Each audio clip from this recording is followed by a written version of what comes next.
सभी का बहुत बहुत स्वागत है। मेरा नाम रूबिका लियाकत है और शिखर सम्मेलन उत्तराखंड के अब अगले पड़ाव पर हम पहुंच चुके हैं। यहाँ दो बड़ी पार्टियां कांग्रेस और बीजेपी दोनों की रहनुमाई करने वाले दो सबसे बड़े चेहरे इस वक्त शिखर सम्मेलन के मंच पर हमारे साथ मौजूद हैं।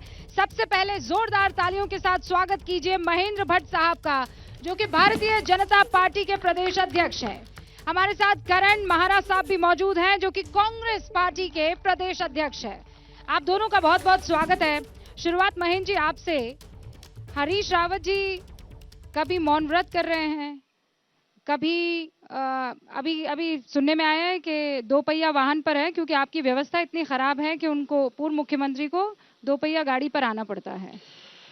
अब क्योंकि वरिष्ठ नेता हैं इस प्रदेश के और मौन व्रत किस कारण से ले रहे हैं ये तो उनके दल के अध्यक्ष ही ज़्यादा अच्छी तरह बता सकते हैं। जहाँ तक दोपहिया वाहन की बात है तो मैं कह सकता हूँ यात्रा चरम पर है और यात्रियों को आने जाने में कोई दिक्कत ना हो, इसलिए अगर दोपहिया वाहन से भी आ रहे हैं उनका स्वागत करते हैं। हर कार्यक्रम को आना चाहिए और क्योंकि इस समय रस बहुत है, यात्रा का रस बहुत है और क्योंकि जिस स्थान पर हम हैं ये योग की धरती है, गंगा की धरती है।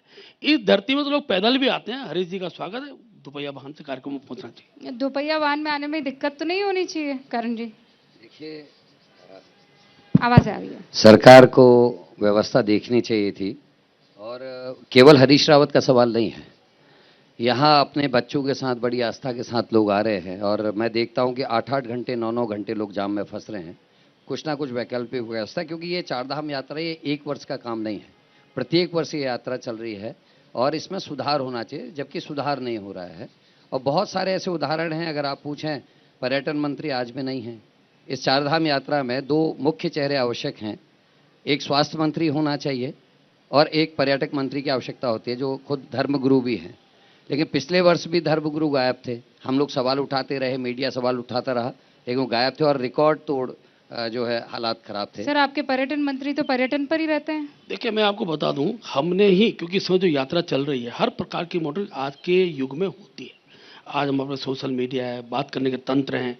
ये तय है कि मंत्री अगर धाम में जाएंगे तो व्यवस्थाएं बनती नहीं बिगड़ती हैं और हमने इस चीज़ को तय किया है कि धार्मिक स्थल पर मंत्री मॉनिटरिंग करें, चीज़ों को देखें, हर प्रकार की व्यवस्था को सुनिश्चित करने का काम स्वयं मुख्यमंत्री जी भी देख रहे हैं, मंत्रीगण भी देख रहे हैं।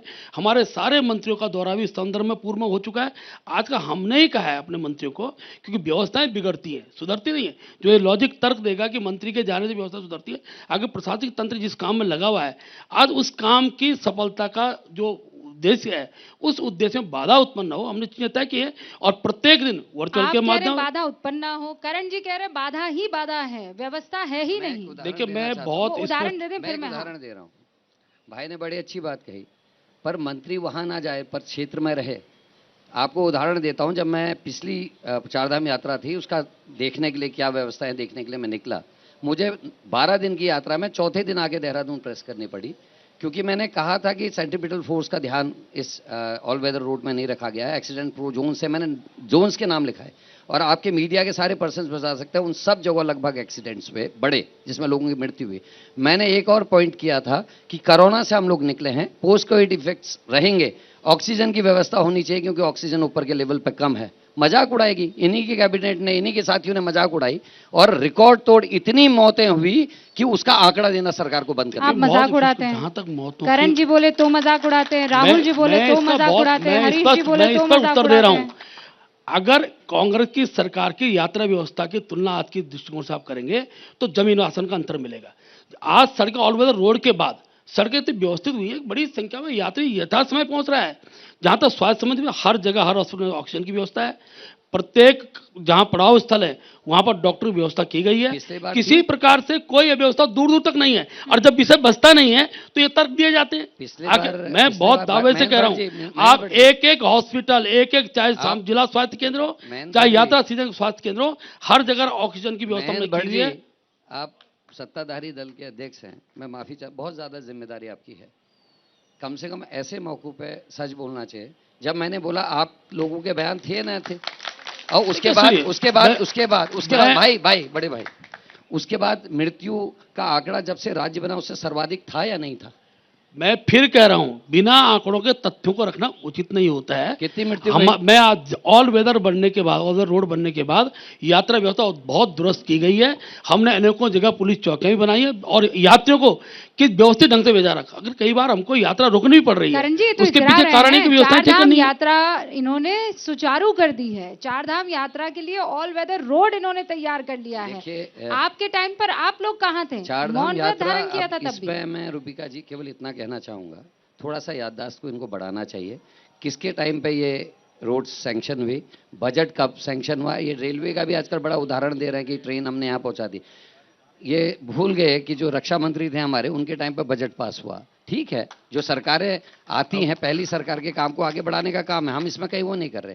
लेकिन जो इस समय घटनाएं घट रही हैं, चीज़ें टूट रही हैं, क्योंकि कंट्रोल ब्लास्टिंग का है, जो भी ऐसी जोन्स हैं जिनमें सेस्मिक जोन्स हैं, वहाँ कंट्रोल ब्लास्टिंग अलाउ है, मेन ब्लास्टिंग नहीं है। लेकिन आज जितने आपकी रिसर्च हो रही हैं, जितने लोग आ रहे हैं, क्यों जोशीमठ टूट रहा है या क्यों उत्तरकाशी में दरारें आ रही हैं, उसके जो रीजंस हैं, उन पे ये नहीं जाएंगे जी, मैं उन पे नहीं जाएंगे। आप अच्छी कह रहे अच्छी हैं ऑल कड़वी कड़वी वेदर तेरी रोड की वजह से ये सारी और दरारें आ वेदर रही रोड है। की वजह से भी जो ब्लास्टिंग पहली बार इतने अच्छे रोड का विरोध कर रहे हैं, तो मैं इसका उत्तर नहीं दे सकता हूं। रूबिका जी, मैं अभी कहना चाहता हूँ, अभी चारधाम यात्रा चलिए। नहीं, पर आप ये कहना चाह रहे हैं कि ऑल वेदर रोड का सैंक्शन आपने किया, लेकिन जो दरारें आई वो इनकी वजह से मैं ये आई। नहीं कह रहा।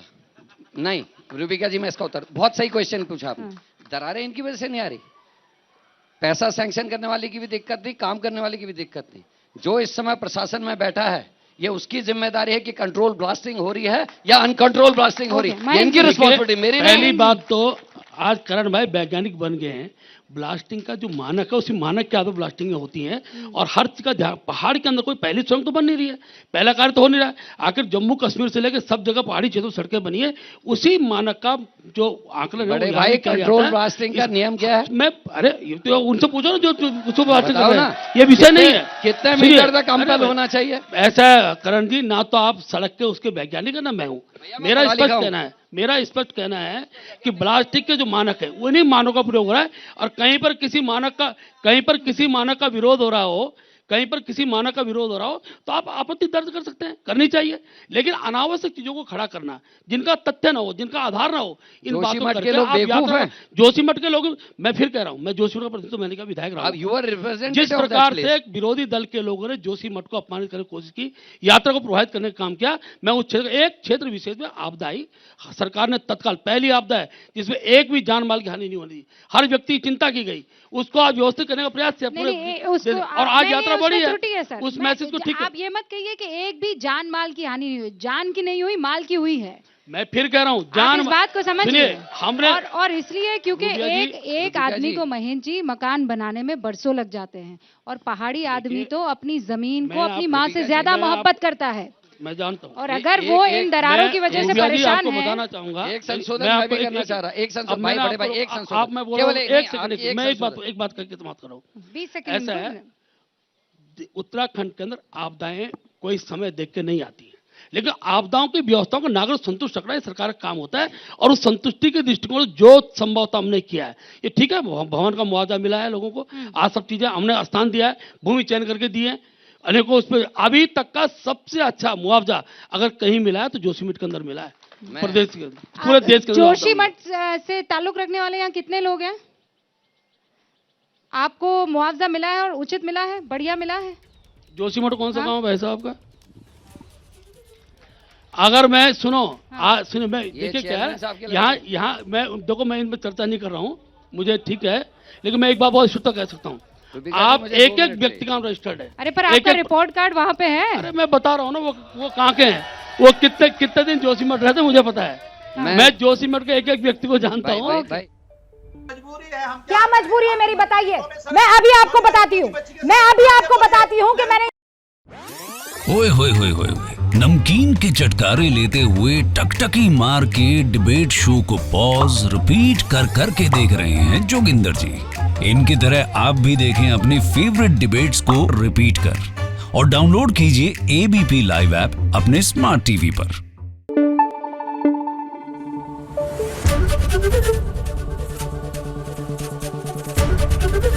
एबीपी न्यूज आपको रखे आगे।